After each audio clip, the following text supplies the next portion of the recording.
we want to give a word of caution to organizations who are working to exclude people on the front end, on the employment side, right? Because, again, disability, neuroinclusion, neurodivergence, it is part of human fabric, right? It's who we are. Neurodiversity is all of us. But when you exclude people on that front end, the exclusion happens all the way through the rest, through employment, through products and services. And I think that it's important to understand that companies who understand that and can make their products and services representative of who the population is will be more successful.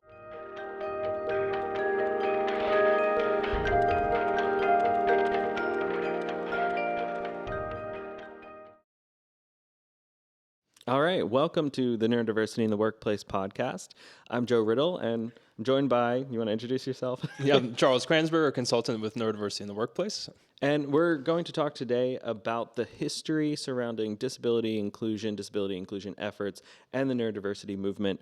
Just kind of a deep background on the topic and how we got to where we are today. So maybe first we'll start with, Charles, some really deep background especially in the U.S. How did this get started? Right, and it really started as this disability movement that then transitioned into this neurodiversity at work movement. Yeah, maybe you can break down some of those terms for our audience so they understand some of the overlap and as well as what makes those groups distinct. Right, yeah, helpful to kind of clarify. Neurodivergence and disability don't always have to go together, right? We have two distinct topics. However, neurodivergence kind of identifying as different ways of thinking, learning, socializing, experiencing the world, that can fall into disability or cannot fall into disability. And some people proudly celebrate that overlap, and some people are like, no, it's a slightly different topic. I think that we benefit from knowing the background of disability inclusion. We benefit from building off of the work that some fantastic advocates for disability inclusion have done. And I think that this movement is kind of informed and led by disability inclusion advocates. And so I think it's really interesting to kind of still keep them connected, but also allow them to both have their own separate identities in some ways, if that makes sense. Yeah. Right, and while this neurodiversity framework has only really existed the last 25 to 30 years, we as neurodiversity practitioners are standing on the shoulders of those disability practitioners who came before, right? And the audience might be surprised to learn that there's over a century of precedence in terms of a coalition of stakeholders working together to help folks with disabilities or neurodivergent participate in the workforce up to the level of their capability. Yeah, absolutely. And I think it's also worth mentioning in the definition of disability, we see that 1 in 4 people, or I guess the statistics surrounding disability, 1 in 4 people in their lifetimes can identify with having a disability. It doesn't also have to be a permanent disability. It could be a temporary thing that you experience. If you've ever broken your leg, you might be more understanding of what this topic is about, right? It's harder to get around. You need to use crutches or you need to use a wheelchair temporarily, and especially older adults. This is a common thing. And so I mentioned that just to help people kind of, I guess, empathize and put themselves in the place of someone who experiences disability. But going back in time, tell us, how did we start? What are some of the kind of, I guess, modern history examples surrounding disability inclusion efforts? No, great point. And like you said, we're basically talking about all of us, right? It's either you, your kid, your spouse, or somebody at your dinner table, somebody on your team at work. Like everybody has skin in the game in this conversation, right? So let's rewind all the way back and see what was the genesis, right? And it really started with our soldiers following World War I. We had this huge cohort of folks who were mostly 18 to 35 years old who had vision loss, hearing loss, traumatic brain injuries, even though they were called shell-shocked at the time, PTSD, even though we didn't really have that language at the time, right? But their brain and nervous system were essentially rewired by combat, as well as, amputees and folks with a variety of other disabilities or forms of neurodivergence, right? So this coalition of folks at the government, the university level, the employers said, it's the right thing to do to get these folks back on their feet. They're 18, 30, 35 years old, have their whole lives in front of them, and there's a real opportunity cost. Right. So much human potential that is there If you exclude that human potential, you don't get access to their brains, their contributions to society. It makes sense and is in the best interest of everyone involved to access that in some way. Right? Exactly. So the question being asked was, how can we provide some really targeted services so that these folks can, again, be rehabilitated to the workforce? That's the rehabilitation counseling, which is what I'm trained in, so that they can participate, again, up to their potential for decades rather than being dependent on different services and benefits, right? So the Soldiers Rehabilitation Act of 1918 was that vocational rehabilitation system for that cohort. And then we realized this is really working, and this shouldn't just be about soldiers who are neurodivergent or have a disability. Like, we have millions of Americans who it's the same business case, so to speak, right? Like, if we can provide some front-end services, get them participating up to the level of their capabilities, that's a win-win for everybody, right? So that led to the Smith-Fess Act of 1920, which founded these vocational rehabilitation systems in every state in the U.S. So it's this very distinctly American system and profession, in terms of nobody else was really doing this at the time. And what we saw was that, again, when you have those millions of folks who are engaged in the workforce who may not have been otherwise, no matter who you are, it's a win for you, right? So if you don't feel any type of emotion about it and you're just kind of a cold-hearted American taxpayer, right. Like, do you want your neighbor being dependent on your tax money for benefits, or do you want them working up to the level of their capabilities and paying taxes that go back to your community, right? As well as, like, these folks are, again, at your dinner table in your community. It's the right thing to do as well. So no matter how you slice it, it's a win-win, right? So that's the spirits that I think we're in desperate need of a revival of in 2025, right? In terms of getting these folks participating up to that level and creating those just really intuitive win-wins that aren't really at all controversial. Right. No, absolutely. And again, if we're accessing human potential here and saying there's some simple changes that we can make to how that person operates in the workplace, it is, to your language, a win-win, right? We get people who have those skills, who have the ability to and want to contribute to whatever projects a company is working on. If we make some simple adjustments, it saves cost over time, essentially.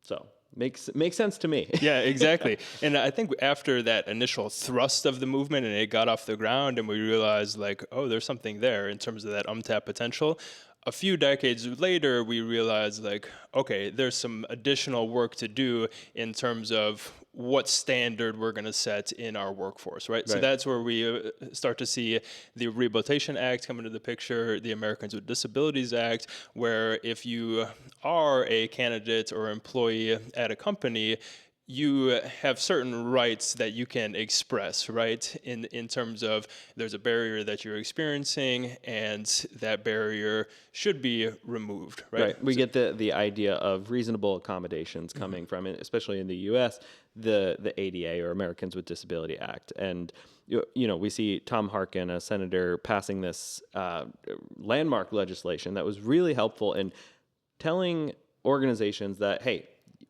we know about the back potential that is being unfulfilled. If you make these simple adjustments, and it was kind of just a push of you make these simple adjustments, you gain access to that talent, which is very affordable, very easy to do. And again, the Department of Labor in the U.S. states that most accommodations cost $0, and if they do cost any money, it's less than $500. So it makes sense for companies to access that talent. It would be the same as, you know, paying for someone to come to an interview. You do that because you want access to that talent. So, but I think that you needed that legislation to kind of move it forward and say, hey, this is something that you're required to do. It's equitable and fair for the people coming in, but also it does serve you. There's a win-win here, like you've said. Right. And that compliance angle crack the door open for these folks to be able to show their talent, so to speak, and they really ran with it in the decades that followed, right? You see the famous example of Steve Jobs being a dyslexic. Bill Gates just disclosed that he was autistic last week, right?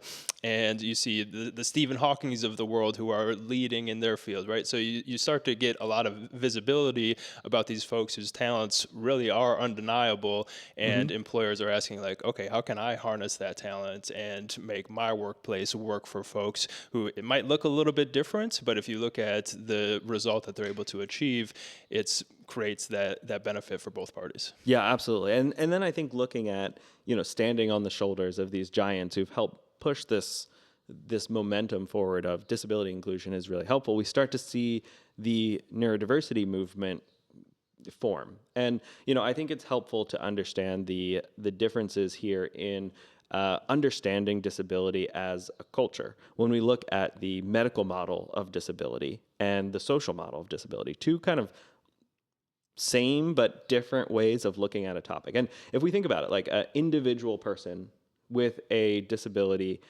can utilize the medical model very effectively. They want to go to a doctor to seek treatment to make their lives easier, right? But as an organization, we don't, have any business in a person's individual medical needs. Right.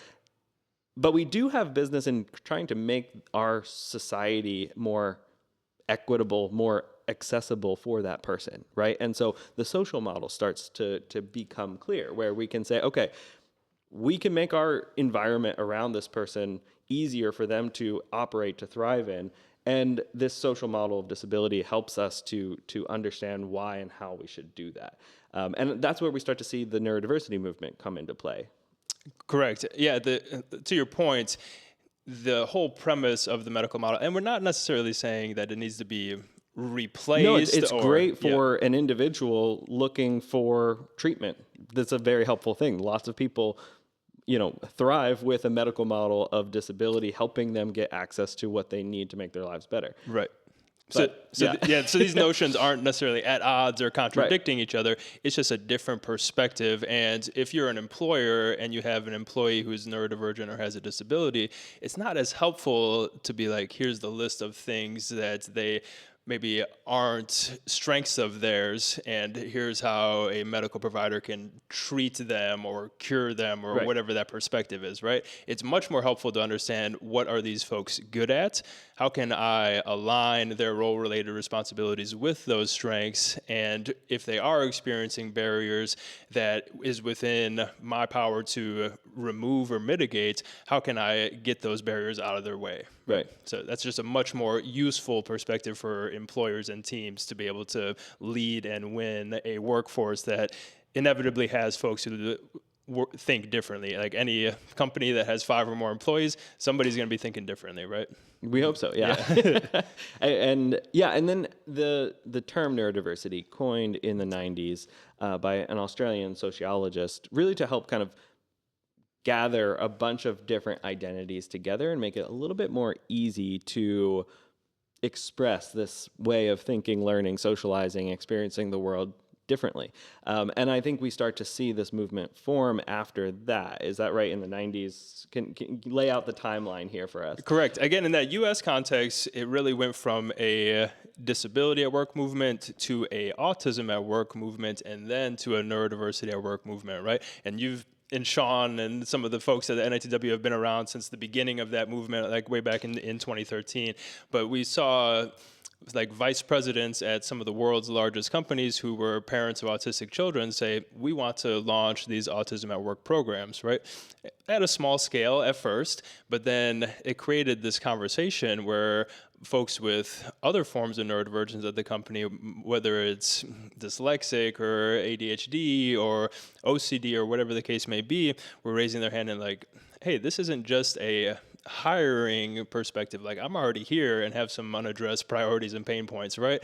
And it broadened the ecosystem of solution providers that have emerged. Yeah, absolutely. I think it's been an interesting journey working in this neurodiversity space for a while now, looking at where we started. We started with the idea that, and this was a flawed idea, I think, but we started with the idea that, hey, what we are going to need to do is to give training to autistic job seekers on how to succeed in the workforce. Right. But then what we started to realize really, really quickly was that we were training people essentially how to mask in a corporate environment. That was not helpful, and we saw it pretty much immediately, right? And so then we started to change, okay, and I started to learn, other people started to learn that, which seems obvious now, but employment is a 50-50 relationship. It is half the employee or the candidate and half the employer.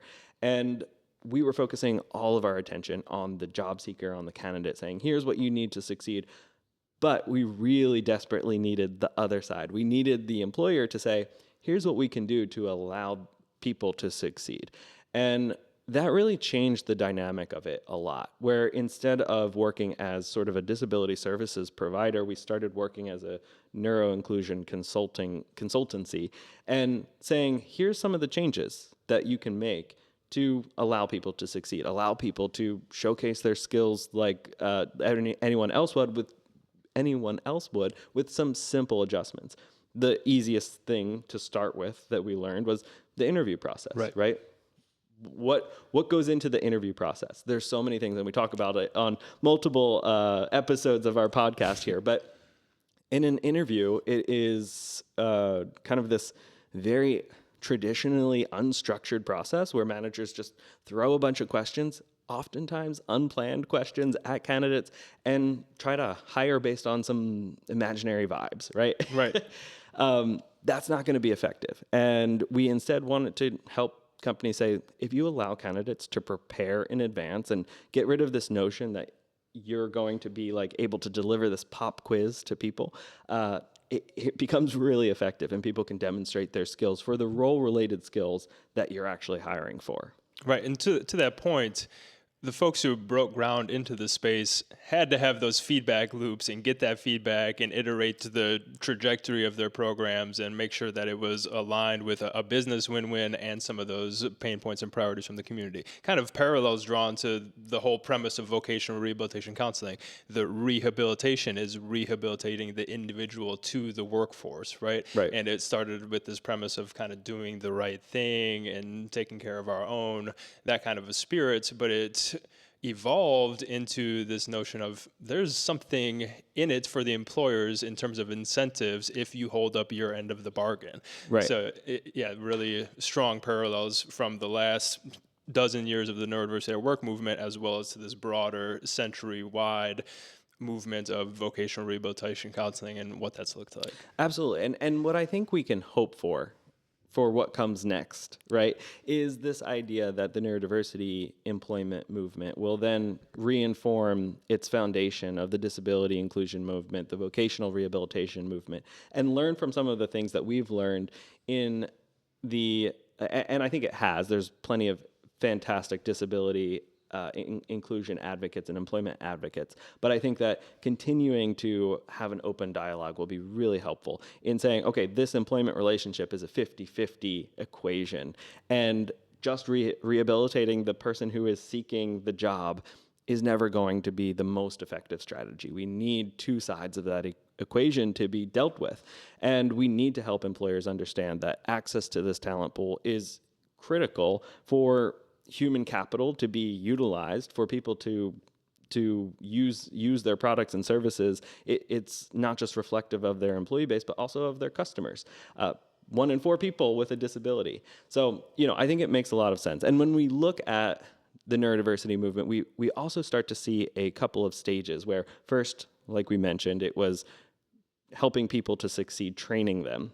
We quickly realized that's not going to be an effective strategy. Then we started training the company, which actually was a really effective strategy. Here's how you should interact with people who are most of the time just like you. It can be really effective to just change some of your subtle strategies. Then moving on from there, we saw that some of these programs, when we would replicate them into other companies, we saw the idea of creating a lighthouse model. There's some great researchers, Hala and Nabi at the University of Washington, and a couple of other people who have looked at creating this model within a company to say, here's how really inclusive process for neuroinclusion can work. And we're going to use it as kind of this lighthouse, this beacon of light to say, this is how it should be done. And apply that light to different areas of the company. And so usually they would start really small, like you said, a small pilot somewhere, look at how we change the hiring practice, the support practice, all of that, because that was what we were continually learning, that it wasn't just hiring, that we also needed to change how we operate and communicate afterwards, not just for the people coming in, but for the whole company, Right. and then apply it in other places, the idea of this lighthouse model. And this lighthouse model then allows us to move more towards scaling, towards universalizing the practices that we see here. Because the golden ticket here is that these changes that we make for neurodivergent talent, for disabled talent, are not just changes for those people. It is really beneficial. The hiring process, the support process, the retention process is all better for the whole population when you make these adjustments of clarifying what you're communicating, of outlining the expectations that are made or needed for each role. That just makes sense. Yeah, the phrase that I hear thrown around the space is normal, not formal, right? So rather than a separate swim lane or a different entry point into the company, we're talking about new defaults, right? This is just the good hygiene angle and these standards of practice that, again, you should be offering to everybody. Yeah, and I think that a lot of this falls back to the idea and the interaction of leadership and the historical trajectory that we've seen in understanding how leadership functions within a corporate environment or a large organization. For a long time, leadership was viewed as sort of this almost dictatorial presence, right? It's like, it's my way or the highway, and I want you to look and think like me. And this has kind of stemmed a lot of the bias that exists in how we think you should look and behave and think and act in any kind of corporate environment. And I think what the neurodiversity movement has done really, really well is challenge that notion. And other movements have done this too, to contribute. But now we see that leadership can be challenged in that way, in that a responsive leadership who understands feedback really well, who understands what people need, the tools that they need to do our job, also our definition of an accommodation, that those will only be helpful to them. And that if they try to get everyone into one narrow lane, you're constricting people's creativity and ability to contribute. Exactly. Yeah, and I think so much of the conversation is focused again on the accommodations angle and hasn't focused enough on this is just good leadership behavior, and this is how you help teams who think differently lead and win whatever your industry is, right? So hopefully that gives our audience a good snapshot of what the last century has looked like, as well as where things are at right now. As I survey the marketplace, I see this group of veterans who just went through 20 years of combat, and again, were rewired similarly to back in the day, right? We see Gen Z really being this first generation who their neurodivergence has been identified from an early age, and they are bringing that aspect of themselves into the workplace, right? So where do you see this movement going from here, and what would be your call to action for folks in the world of work? Well, I think that it is cyclical in some ways, right? And we want to give a word of caution to organizations who are working to exclude people on the front end, on the employment side, right? Because, again, disability, neuroinclusion, neurodivergence, it is part of human fabric, right? It's who we are. Neurodiversity is all of us. But when you exclude people on that front end, the exclusion happens all the way through the rest, through employment, through products and services. And I think that it's important to understand that companies who understand that and can make their products and services representative of who the population is will be more successful over time. And I think we have seen that. We've seen some fantastic breakthroughs in technology that have come from the accessibility standards that companies were trying to meet. We look at video conferencing technology, which is incredible now. It is a big part motivated by companies who are saying this is an accessible technology that we want to create and give access to. It's built on that framework. So that notion of the curb cut effect, right? Where when you design with these use cases in mind, you ultimately find that it's a catalyst for innovation, and that end state product is often this really elegant solution that multiple audiences appreciate, right? Right. And I think it's worth understanding that we still advocate and are big proponents of skill-based hiring, making sure that people have the skills to do the job. That's critical. We don't want people to be hired into roles that they can't do. But understanding that neurodivergence, disability is the population. It's representative of the population. Shareholders in companies are disabled, are neurodivergent. Customers are disabled, are neurodivergent. It will be an easy connect the dots if you understand that whole picture. But very often companies aren't looking at the whole picture, just the beginning part of it. And so we want to see this history kind of continue in understanding that it's all of us, and that if we have the tools to do our job, we can do the job well. Amazing. Yeah, I love that. And hopefully that helps our audience understand this hidden force called neurodiversity that's, as you said, inevitably in all of our workplaces, and bring that blind spot into view. And yeah. Perfect. Well, thank you, Charles, for helping us with that back history. And yeah, appreciate you all listening. Thanks, y'all.